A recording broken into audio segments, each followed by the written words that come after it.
I know I'm quite late to this party, but I have finally gotten around to reading the Song of Achilles. So a brief background on this, just in case there's anybody out there who's unfamiliar. The Song of Achilles was originally published in 2011 and has generated a lot of discussion on the internet. It got a lot of very positive reviews, but there has been a backlash against it. It had a reputation at one time, I don't think this is still true, but it had a reputation at one time as being the most talked about book on Book Talk. I don't think that was based on any actual statistics. I think that was just people's impressions of Book Talk. And it was kind of something people would say in sometimes disparaging tones about Book Talk. Like, oh, there's just a whole bunch of teenage girls on Book Talk and they're all talking about the Song of Achilles. They're all reading the same things and talking about the same things, just that kind of disparagement.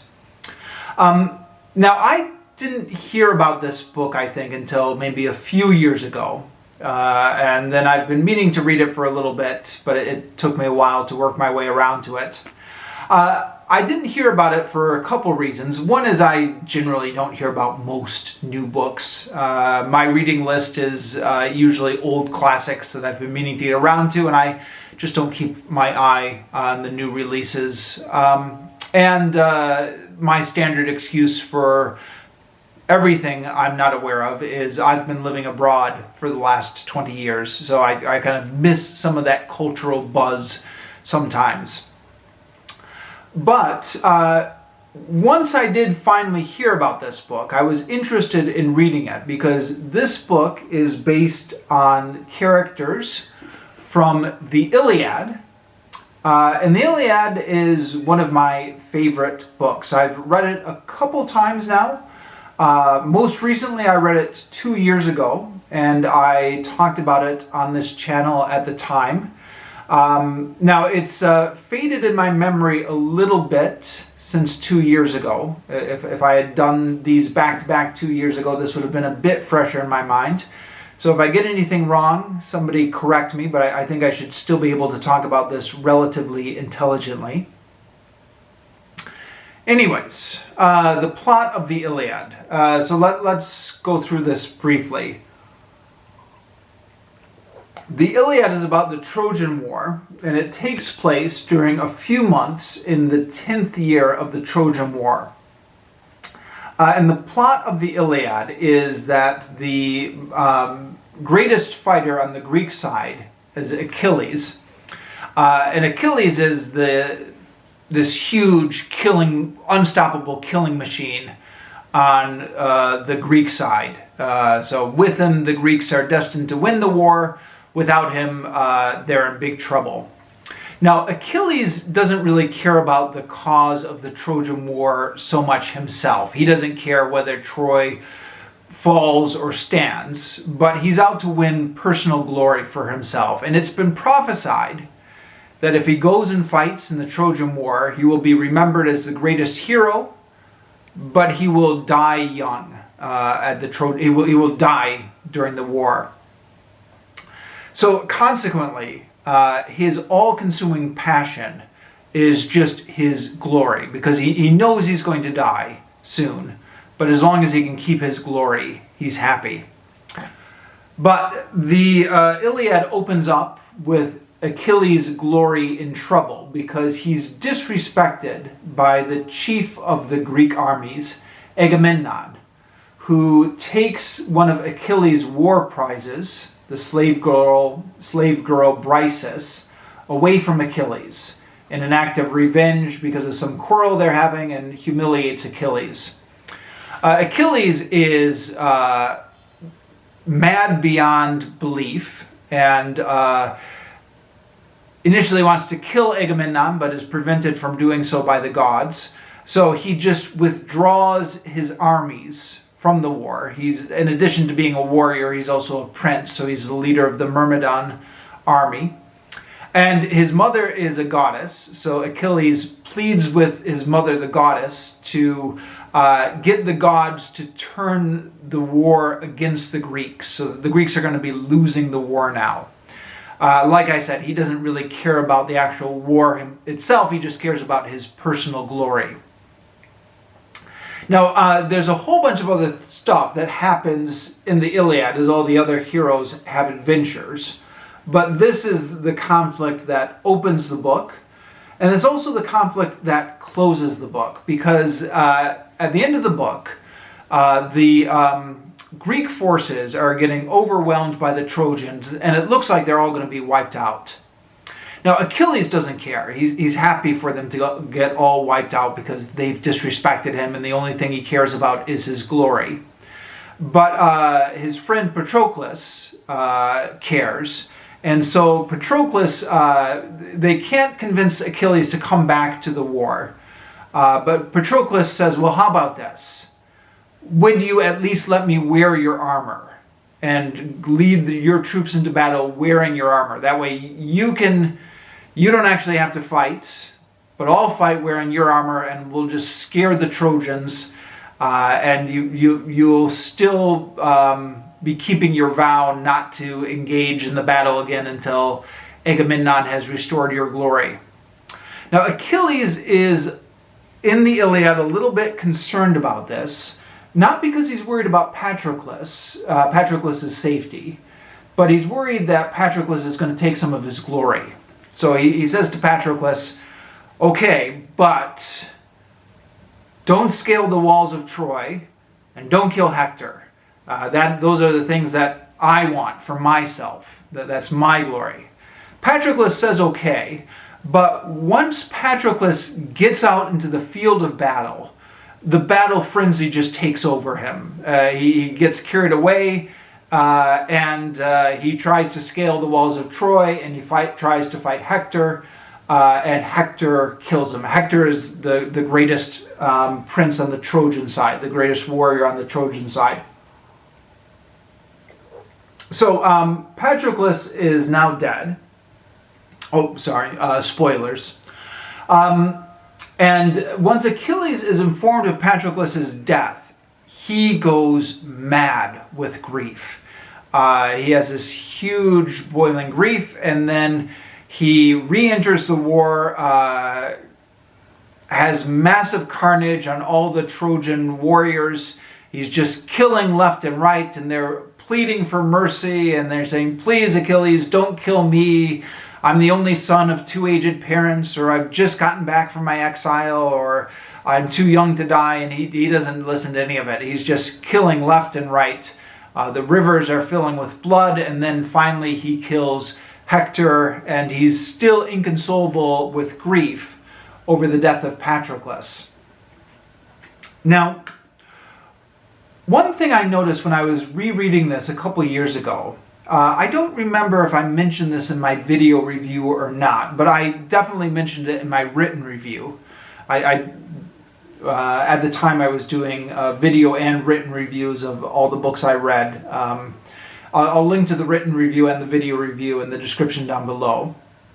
Anyways, one thing I noticed that I put into the written review is that rereading this, it was a little bit strange to see that prior to Patroclus dying, there is no intimacy at all between him and Achilles.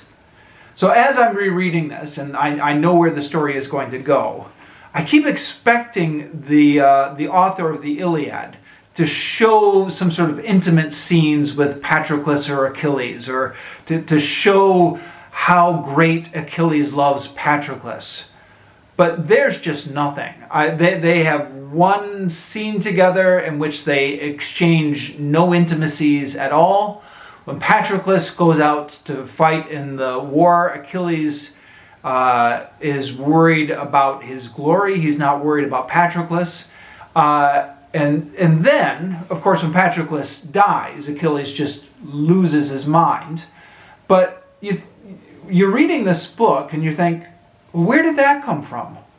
Where did that it just was not built up at all in this book. Now, I didn't realize it at the time, but apparently that very question is a question that has been stumping commentators of the Iliad for a couple millennia now. What's going on with Achilles and Patroclus? Are they lovers? Are they friends? And why do we get absolutely nothing about their relationship until Patroclus dies? I mean, why? We get all sorts of scenes in the Iliad. We get all sorts of relationships. Why is there nothing between Achilles and Patroclus up until the time Patroclus dies? So that question is the question that Madeline Miller is set off to answer in the Song of Achilles, which is about the relationship between Achilles and Patroclus. And like a lot of relationships in the ancient world, like Alexander the Great and his companion, I can't remember the name of his companion now, but Alexander the Great and his companion, or like David and Jonathan in the Bible, or like Achilles and Patroclus and Troy, there is some sort of very close bond going on there, which may or may not be romantic. And Madeline Miller has taken the position that this is definitely full-on romantic love between Achilles and Patroclus. So in that way, it's the kind of book that maybe could not have been written 100 years ago, but society has progressed now so that we can explore that perhaps there was a homosexual relationship between Achilles and Patroclus that ended up causing Achilles such distress when Patroclus died.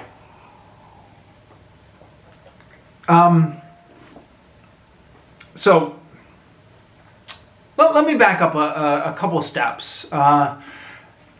If you've been watching this channel, you may have heard me mention this book a couple times before. We've got a book club that we started up at work recently. And I have been giving my suggestions for the book club. And I've suggested this book a few times now, The Song of Achilles, as the perfect book for a book club. I mean, it's a modern novel. It's very popular in the zeitgeist. Maybe not as popular as it was 5 or 10 years ago, but 5 or 10 years ago is relatively recently. But it's also connected with the classics and with one of the oldest books in Western civilization. So it would be a good way to balance kind of the lowbrow with the highbrow. That was my pitch, anyways. But one of the guys at the book club said, no, absolutely not. He said, I tried to read the Song of Achilles, and he said, it's just like a teenage romance novel for teenage girls about how the character is in this dreamy romance, and he says he apparently got halfway through it and couldn't finish it. And because it's a small book club, because we're trying to keep everyone happy, and because of his adamant distaste for it, it's gotten rejected every time. After a while, I just kept bringing up as a joke and trying to insist that we do the Song of Achilles. And the book club organizer even said to me, look, we're not doing the Song of Achilles. Kevin won't stand for it, and we want to keep him in the book club. It does have that reputation with some people. The other reputation this book has, if you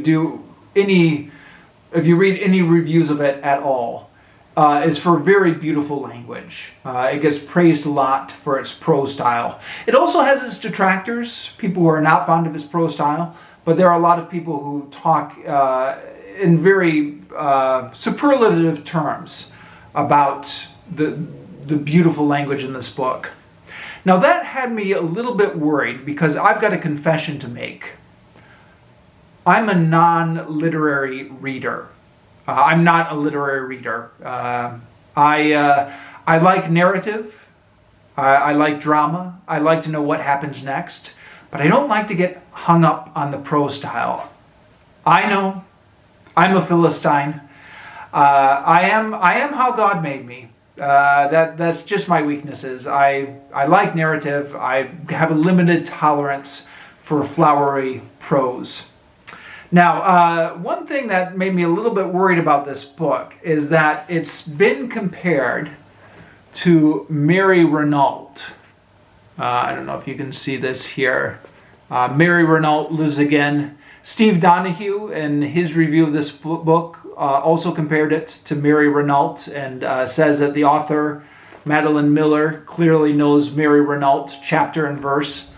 Now, I haven't talked about Mary Renault's books on this channel, but I did read her Alexander the Great trilogy a few years ago, and I reviewed it on my blog. I haven't gotten around to talking about it on this channel yet. Someday. And I didn't much care for Mary Renault's prose style. Her long descriptions, long poetical descriptions of stuff just bored me. I know. I'm a Philistine. I'm not a literary reader, a non-literary reader. I just wanted to get to the action and was frustrated by that. So I was a little bit worried that this book would have the same frustrations for me. But good news, it reads very smoothly.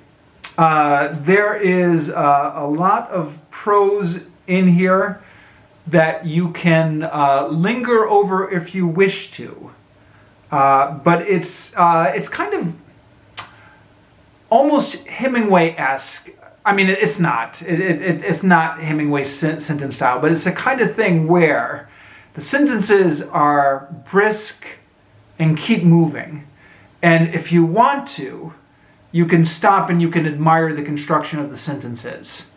But if you just want to keep reading, you can keep reading, and the sentences do not get in your way.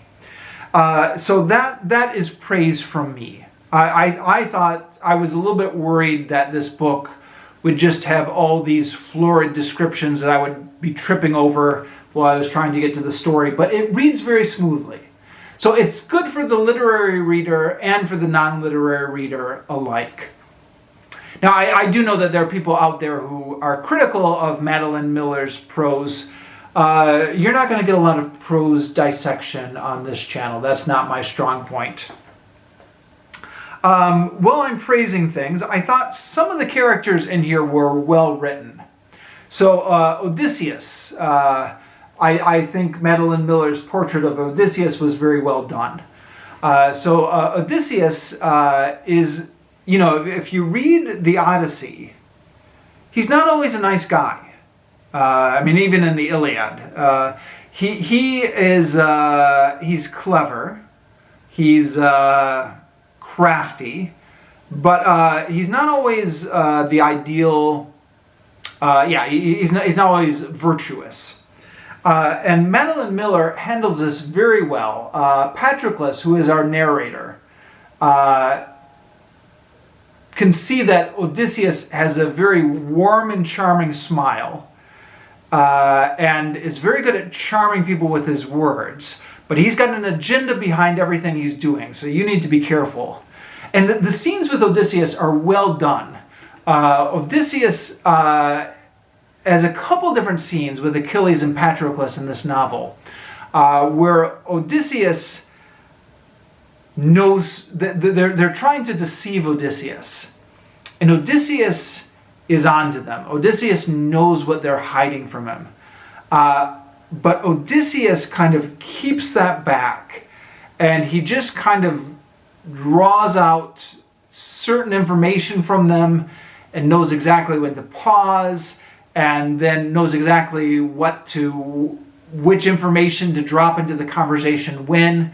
And again, not always as the good guy of the novel, but as as a very intriguing, crafty character in here. And Odysseus's relationship with Diomedes, another character from the Iliad, is well done in this book as well. I mean, in the Iliad, and I think a couple other stories from Greek mythology, Odysseus and Diomedes frequently go off on adventures together in the Trojan War, exploits together. So they're kind of buddies.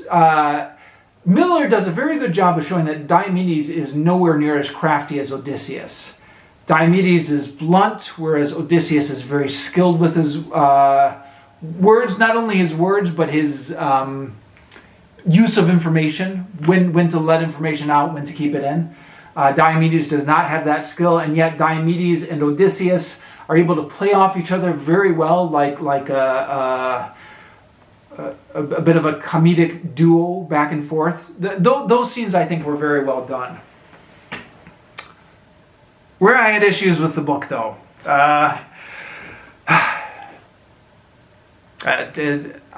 sorry, I'm a bit long-winded, aren't I? 20 minutes in, and I'm only now getting into my main criticisms of the book. But so be it. Here we go. There are a few problems with the book. Number one is the book is told from the point of view of Patroclus. It's telling Patroclus's romance with Achilles. Now, that's all right as far as it goes, but the hole that we need filled, so to speak, the gap in the narrative of the Iliad, is Achilles' attachment to Patroclus, right? It's not Patroclus that goes nuts when Achilles dies. It's Achilles that goes nuts when Patroclus dies. So to kind of fill in the gap in the Iliad that Madeline Miller wants to fill in, I think she really should have done it in the reverse and given us Achilles' point of view. Why does Achilles find Patroclus so... why is Achilles so attached to Patroclus? Now, she lets on, in some of the interviews near the back, why she had done this. There's so much written about Achilles, and Patroclus is kind of like the forgotten character. You know, nobody really cares too much about his backstory or where he's from. So I can see the temptation to say, okay, well, Achilles, he's been done. Everybody else writes about Achilles. Let's see what makes Patroclus tick. Okay, I see that, but it doesn't work because we need, in order for this to do the explanatory value of explaining why Achilles goes so nuts, we need to see why Achilles is attracted to Patroclus, not why Patroclus is attracted to Achilles. Furthermore, as Madeline Miller has written this book, it's really a mystery what Achilles sees in Patroclus. So we know what Patroclus sees in Achilles. For one thing, the book is from Patroclus' perspective. For another thing, Achilles, as Patroclus describes him, is just kind of the ideal youth. He's charming, he's handsome, everybody loves him, he's charismatic, he's athletic. Patroclus, as he's presented in the story, is none of those things. And why the way this is presented in the story is Achilles is surrounded by young men. Out of all the young men vying for his attention, he picks out Patroclus. Now, why he does this is a mystery to Patroclus. Patroclus himself doesn't understand it. The other characters can't understand it. They comment on it. They said, why you? You're not good looking. You're not charismatic. Why does Achilles like you? Patroclus himself can't explain it. Now, critics of this book this goes back to what I was saying before about my friend who complained it was just like a teenage romance done with the Iliad. They've kind of seen like a bit of a Twilight thing in there, where there's this just kind of ordinary girl who gets picked out by out of the crowd by this very amazing guy, and this functions maybe a bit of a wish fulfillment for the readers. That okay, I might be boring and not good looking, but what if a guy would just fall in love with me for no reason? I guess that's what this genre of teenage romance is often accused of being. And so people have accused Song of Achilles of being that. And is it that? If it's not that, I don't know what it's doing. Okay, the other problem, I have to speak fast now because this camera is going to shut off after 30 minutes. I've only got 5 minutes left, and I've wasted most of my time talking about stuff, as I typically do when I make videos. So I'm going to try and rush through the rest of this fast. The Patroclus and Achilles in this book are far too nice to sync up with the Patroclus and Achilles in the Iliad. And I know it's not meant to sync up exactly. Like she is doing kind of her own thing here. But the problem is, even though she is obviously taking some liberties with this story, when we get to the events of the Iliad, we have not established that these characters are the types of characters who are going to do the things that the plot needs them to do. So, for example, the first maybe 200 pages of the book is just Achilles and Patroclus being boys, being trained up by the centaur Cheiron, and swimming in the streams and splashing water at each other and just doing all this silly stuff where they gradually realize their attraction to each other and consummate their romance. That's like the first 200 pages. During that time, there is no hint that this is the Achilles who's got the huge bloodlust he's got in the Iliad. There's the huge overriding concern for his glory that he's got in the Iliad. The murderous streak that he's got in the Iliad. And so fair enough, maybe Madeline Miller is rewriting the story and doing her own thing. But then, when Achilles is presented with the choice of go and fight in Troy and get glory and die young, or stay home and grow old and kind of do nothing, he chooses to go for the fighting and the glory. And you're like, well, why would he choose that? I mean, I understand why Homer's Achilles would choose that, but this Achilles isn't interested in any of that stuff. And even as Madeline Miller presents it, Achilles is just like, well, okay, I guess I'll just go for the glory. Steve Donahue points out in his review of this book that the Achilles in this book, who is not really concerned with his glory, doesn't really fit with any of the classical depictions of Achilles. But then, okay, Patroclus himself is appalled by the war and the bloodshed, which makes him an odd companion to Achilles. I mean, the problem with these characters is that they're just too nice. Madeline Miller is writing about 21st century characters, not characters who existed in the Greek Bronze Age of iron. The Greek Bronze Age of weapons and warfare and savagery. So Achilles himself, once he resigns himself to the fact that he's going to the Trojan War, even though we don't really see any motivation for why he's concerned with the glory, he views it as just kind of clocking in, clocking out.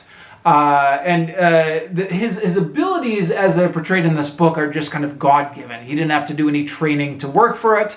He's just given the God-given ability to go in, and he has these miraculous fighting abilities, which he's just had since birth. Fine, it's a myth. We'll go with that. Patroclus is just appalled by the war, and Achilles himself is shown as having a tender heart, which, if you're all familiar with the myth, creates some problems. Problems which Madeline Miller gets around by omitting stuff.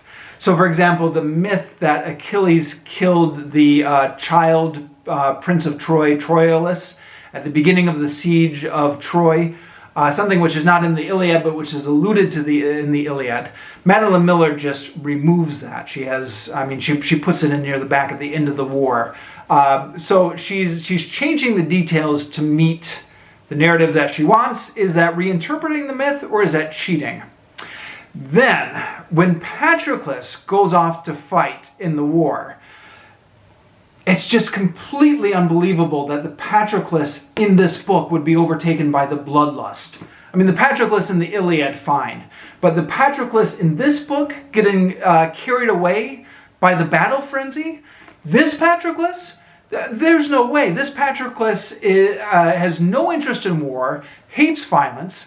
How does he get carried away by the excitement of battle?